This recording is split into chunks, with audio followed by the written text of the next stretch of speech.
Hi everyone. Ah, this is take 2 of my evening video because they were playing and roughhousing and having so much fun. So I grabbed the camera and just barely got started and candy upchucked everywhere. She just was playing and got so excited like she's doing now. So I had to trash that video, clean up, and start over. uh, I love my burping Bostons. They love to go and eat their food and then come straight to me and say thank you with a kindly little burp. Sometimes it's a big burp. Bostons are known for burping and tooting, and they're pretty good at both. My girls, it's getting bigger and bigger. Sheba, I can tell. I don't know if you can tell until I can get her where we can look at her. Her belly has definitely dropped. She is dropping. Hey, babe, let's take a look at you. That belly has definitely dropped. I'm feeling babies back in here now, and her temperature is starting to go down. She hadn't had much appetite all day, but right now she does seem to. So usually when they're within a 12 hours of their delivery time, they don't want to eat. I guess you can probably hear my washing machine running back there. I cleaned up the rug and different things around they've been on. My husband and I both napped here in the living room with them.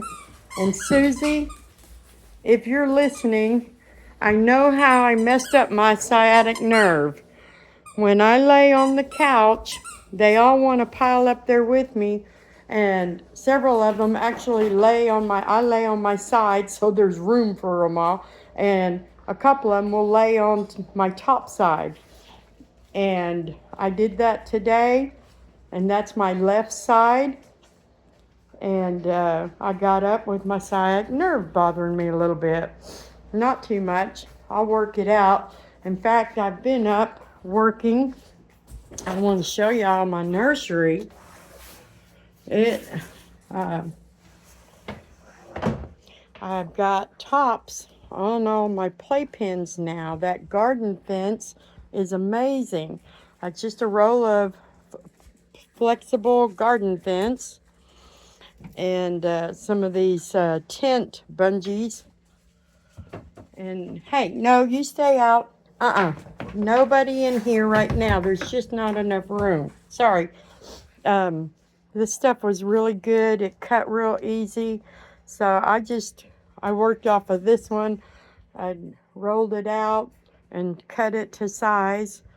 I left a little hangover just because I wasn't sure how sturdy it would be, but it's going to be just fine. And here it's even folded it's folded between the crates. This is going to be Sheba's crate. So I went ahead and rolled it back. So it'll sit like that on a daily basis. And then if when I go to bed at night and if I need to leave for a short time, I'll put the tops on. And I don't have to worry about any of them jumping from one playpen to the other. Sheba has done it. I've never had 3 litters at once, and I've never had playpens side by side like this. Last November, I had 2 litters in the 3-day period, and one playpen was set up over there and another one over here, so there was a lot of room in between. But neither of those girls were jumpers. Sheba's a jumper. She wants in or out, she will just do it. That is nothing at all for her to do. And normally, outside of worrying about her injuring herself, I wouldn't worry too much. But with 3 mamas and 3 litters of babies, I just want to make sure nobody can do that. And these playpens, I have hunted and hunted for a long time for tops. I've tried to come up with ideas of how to create one. And I don't know how we did it, but my husband and I were talking one night and we thought about some of this garden fence. So I started looking at it and reading on it, and that's the perfect idea. And I told a friend today, I don't want to sound, I don't know, crazy because I like things to color coordinate. But when you deal with yarn and fabric for as many years as I do, you develop a desire to coordinate your colors. It's part of that crafty business stuff. So it mattered to me that this top would match the playpens. And the newest playpens are a very dark gray, and the garden fence is like hunter green. So I think it's a perfect match. It just coordinates real well. I'm not going to even worry about. Next time I'll probably separate some of these colorful pieces because you can change these panels out, and I'll move some of the colorful ones into the other playpens as well so they won't be solid gray. But even if I like it, that's not a bad problem. I'm not picky on colors, but if you have more than one, I do want it to coordinate. So it's just the way I roll. My husband, he couldn't care less. So anyway, this was a pretty inexpensive way.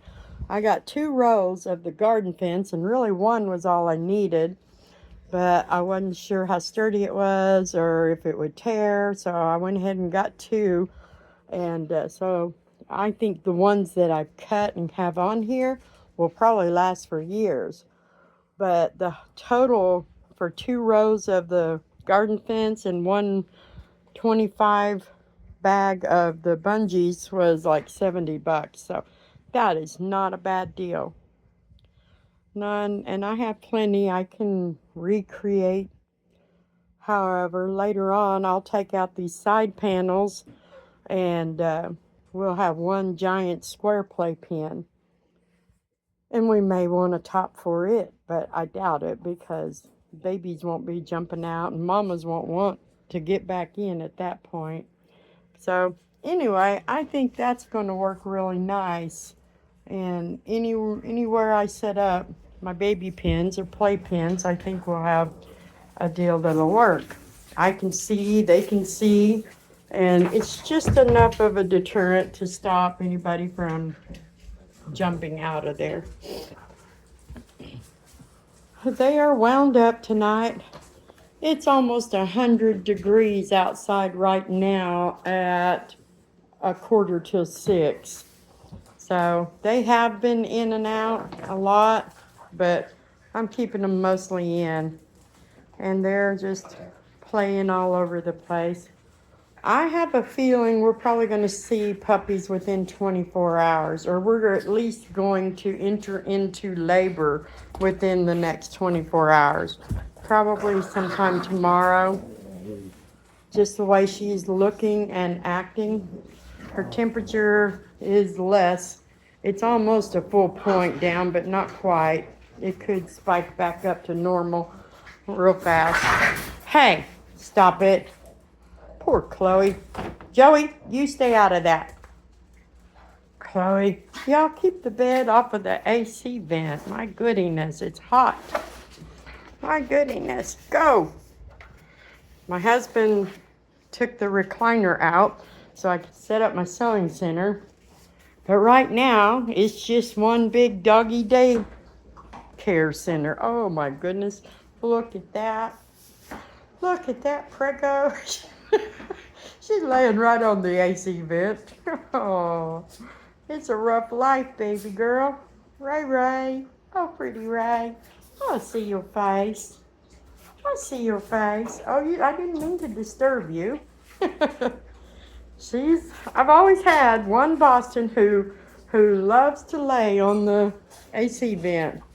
I had one years ago. His name was Samson. And he was my pride and joy, my best friend, and he just loved laying on the AC vent. right, well, I guess that's really all I have to say for now. I'm not sure. I think Sheba's probably going to sleep in her whelping bed tonight just because I think, I don't think she's going to start labor tonight, but she could. She definitely is going through some latter stage changes, and she sleeps with me. That's what I'm hesitating about. I think she'd be better in her whelping bed tonight, me up and down checking on her, just because, and it'll help her. By the time she does go into labor, she's going to want to stay in there anyway. All my girls have been good about, they have their own instincts, and when they get in the whelping bed and they want to stay there, that's another sign I use to tell me, okay, nesting is about to begin. So we're going to start out, and I'll probably hang out in there tonight and watch TV in there and just let her get comfortable in her whelping bed. Delilah and Ray Ray have been in their whelping beds, but it hasn't been for serious yet. But anyway, that's just what we're doing. I don't know what these guys are up to, so I better get off here and find out. I'll keep everybody posted anyway.